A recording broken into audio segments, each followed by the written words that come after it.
पहला वारा कबड्डी पाने वास्ते चल भी अब्दुल्ला डोगर आ गया मैदान दे विच। अब्दुल्ला डोगर अगे खड़ा मानी आज अगले पासे मानी जट लगाई पहली कबड्डी दे नंबर होया जी अब्दुल्ला डोगर दा नंबर अब्दुल्ला डोगर दे खाते साहब समाजी सियासी शख्सियत और चौधरी अली अब्बास साहब वेलकम पापड़ खा दसिया करी। उधरले पासे कबड्डी पै गई मैदान दे विच अब्दुल्ला डोगर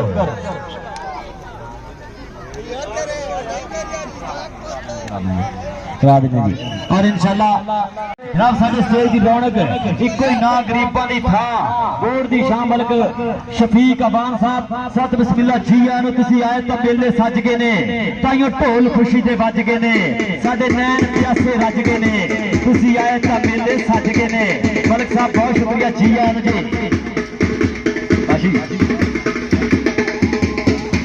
सरदार अब्दुल्ला डोगर नंबर दा फिर कबड्डी पाने वास्ते अब्दुल्ला डोगर चल भी अब्दुल्ला डोगर पाऊगा कबड्डी अबू बकर डोगर दी पूरी चढ़ाइयां हुई भाई। इधरले पासे अब्दुल्ला डोगर आ गया मैदान दे विच कबड्डी कबड्डी कबड्डी कबड्डी कबड्डी ओ गुलाम अब्बास होया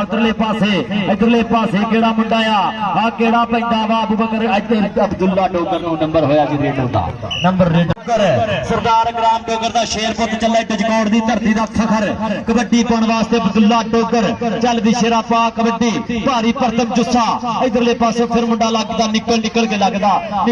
लगदा पैरां च वड़दा की लपना इथों कितना नंबर फिर हो गया रेडर दा कबड्डी पाउण वास्ते आ गया अब्दुल्ला डोगर चल भी चिट्टा सोहना नाम आ ओडा ही सोहना मक्खन दे पेड़े वर्गा डोगर है चल भी सोहणिया क्या सोहने तेरे डोले ने क्या सोहणियां तेरियां टोरां ने तू बाहां च खलारदा ए हो जिवें पंख खलारे मोरा ने 2 नंबर तो निकल के मुंडा जेता जट लग्या आ जेता जट हर जट और तक के लै गया डोगर।